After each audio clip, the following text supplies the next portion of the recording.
এ তো সঞ্জয়, পরশু রাত থেকে নিখোঁজ। বুঝলাম, কিন্তু এখন কোথায় আছিস তুই? আসলে ওই শেষ ট্রেনটা না মিস করে গেছি। চিন্তা করো না, কিছু না পেলে আমার বন্ধুর বাড়ি আছে এখানে, ওর বাড়ি থেকে সাইকেল নিয়ে চলে আস। সাইকেলে? না না না না না, এখনো তো লাস্ট অটো বাকি আছে। আর আমি আমার বাকি রাখা কাজ পূরণ করব, আর তুই হবি আমার মাছ ধরার ছিপ। এবার আমি প্রতিশোধ তুলব, প্রতিশোধ তুলব। আমার বাড়ি ঘর সঙ্গে পাবে গামছা ছেঁড়া, ওদের আমি ছাড়বো না, ছাড়বো না, কিছুতেই ছাড়বো না।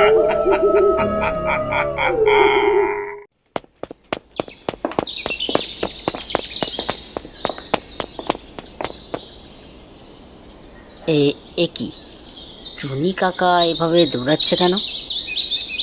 অদ্ভুত ব্যাপার তো। যাই, গিয়ে জিজ্ঞেস করি।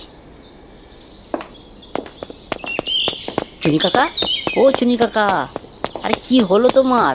এভাবে দৌড়াচ্ছ কেন? কথা বলার সময় নেই আমার, আমার ঘাড়ে তরোয়াল ঝুলছে, চোখ মারলো বলে। তুমি হলে এই গ্রামের মোড়ল, তোমার ওপরে কে জোর জুলুম করছে চুনি কাকা? না রে প্রলয়, এতদিন ভাবতাম আমার নাম চুনিলাল, আমি গ্রামের মোড়ল, কিন্তু গত পরশু রাত থেকে বুঝতে পারছি আমি চুনোপতি। রাত বিরতে আমাকে লাথি মেরে ফেলে দিচ্ছে একটা, মানে ওই একটা অস্পষ্ট একটা মুখ, মানে মুখটা কেমন একটা অস্পষ্ট, বুঝলি? পরে ভালো করে দেখতে পেলাম এই আমাদের অন্য কেউ না, বিনয়ের ছেলে সঞ্জয়। কি বলছো কাকা? সঞ্জয় তোমার বাড়িতে হামলা করেছে? সঞ্জয়? বিলো বাবার কাছে গিয়ে দেখলাম সঞ্জয় আগুনের মধ্যে। এখন শুনছি সে মোড়লের বাড়িতে আক্রমণ করেছে। ও প্রলয়, চুপ করে কি ভাবছো? তুমি তোমার কাজে যাও, আমি চললাম বিনয়ের বাড়ি। সঞ্জয় খুব বার বেড়েছে, ওর বাবাকে বলে ওর একটা ব্যবস্থা করতে হবে। ব্যাপারটা কেমন যেন এলোমেলো মনে হচ্ছে। ব্যাপারটা নিয়ে অতনের সঙ্গে কথা বলতেই হয়। যাই ওর বাড়ি।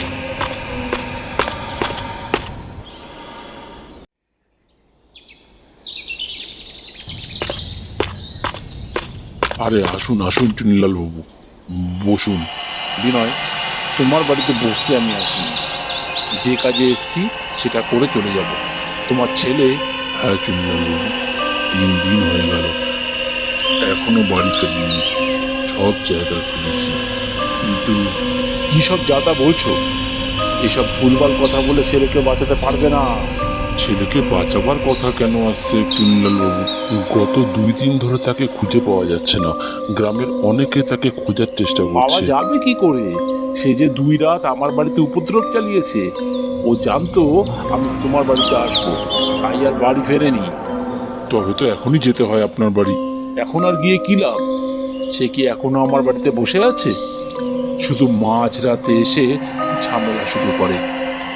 আমি তোমায় বলে যাচ্ছি বিনয়, ছেলেকে সামলাও, নয়তো ওকে আমি পুলিশে দেব। চুনিলাল বাবু, ও চুনিলাল বাবু, চুনিলাল বাবু শুনুন। বলিস কি? তাহলে বাবার কথাই সত্যি হলো? আমি তো চুনি কাকাকে দৌড়াতে দেখে রীতিমতো চমকে গেছিলাম। তারপর ওনার মুখ থেকে সেসব শুনে মনে পড়লো যে সে বিলো বাবা সেদিনের কথাগুলো। যা হবে দেখা যাবে, তবে এখন যেটা হবে সেটা হলো বিলো বাবার কাছে আমাদের যেতে হবে। এখন তো সকাল 10টা বাজে, তবে এখনই যাব? না, ঠিক দুপুর 12টায় যাব। তবে তার আগে বিনয় আর চুনি কাকাদের সমস্ত ঘটনাটা বলতে হবে, ওদের সাথে করে নিয়ে তবেই যাব বিলো বাবার কাছে।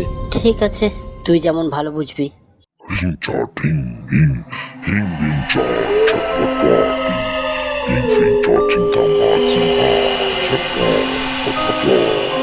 বলছিলাম বাবা। শান্ত হয়ে বস, আমি যা দেখার দেখে নিয়েছি। আমার ছেলে মানে সঞ্জয়, সে এখন বিপদে আছে। তোর ছেলে এখন তোর নেই, তার মধ্যে ভর করেছে এক অশরীরী। কি বলছেন বাবা? তবে ওকে ফিরিয়ে আনবো কি করে? হবে, সব হবে, তবে এর জন্য দায়ী চুনিলাল। এই সব কিছুর পেছনে সেই আছে। আমি আমি এসবের পেছনে এলাম কি করে? উল্টো সঞ্জয়ই গত 2 রাত আমার বাড়িতে অত্যাচার চালিয়েছে। বাবা, ঘটনাটা ঠিক কি হয়েছিল একটু বলবেন? আসলে সঞ্জয়কে যে করে হোক সুস্থ জীবনে ফিরিয়ে আনতেই হবে। বলবো, সব বলবো, কিন্তু এখন নয়। আজ সন্ধ্যাবেলা তোরা সবাই চুনিলালের বাড়িতে চলে যাবি। সেখানে আমি পুজোর আয়োজন করব। মাঝ রাতে সে আত্মা এলে সব জানতে পারবি। যা যা, এবার সবাই বাড়ি যা।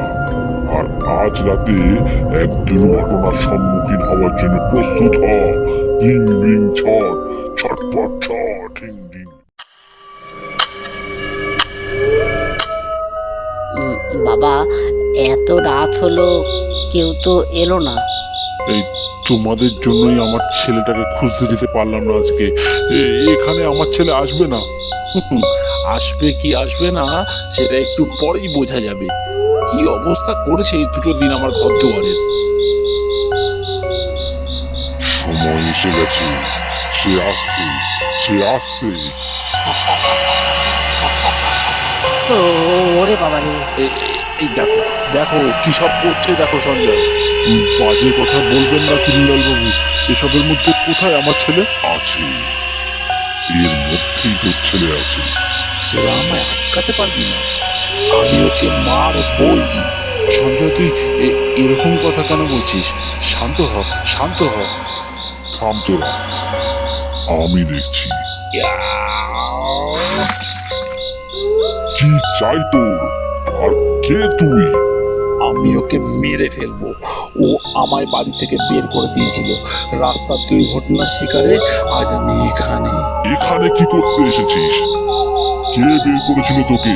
আমি বলুন, এই গ্রামেই থাকতাম। আমার জায়গাটা নিয়ে নেওয়ার জন্য এই চুনিলাল নিজের ক্ষমতা দেখিয়ে আমাকে বাড়ি ছাড়া করে দিয়েছে। আর তারপর থেকেই আমি। চুনিবাবু, আপনার জন্যই আজ আমার ছেলেটা। হ্যাঁ, ওর জন্যই আজ আমার এই অবস্থা। আমি ওকে ছাড়বো না। ঢিং ছট, ঢিং ঢিং। থাম, আমি তোকে বলছি, প্রতিশোধ তুই এইভাবে নিতে পারবি না। তুই চলে যা গ্রাম ছেড়ে। আমি প্রতিশোধ না নিয়ে যাব না। আমি আমার পুরনো দিন ফিরত চাই। ঠিক আছে, তুই তোর বাড়ি ফিরে পাবি, আমি কথা দিচ্ছি। আমি কথা দিচ্ছি বলুন, আমি তোমার বাড়ি দিয়ে দেবো, কিন্তু তুমি আমায় মেরো না। আমি আর সেই বাড়ি নিয়ে কি করব? আমি গরিব ছিলাম বলে তুই আমার বাড়ি কেড়ে নিয়েছিলি।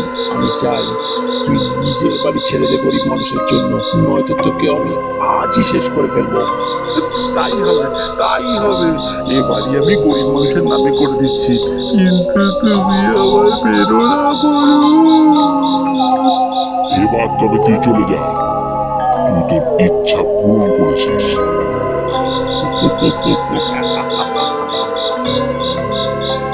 এতদিনে আমি নিশ্চিন্তে যাব।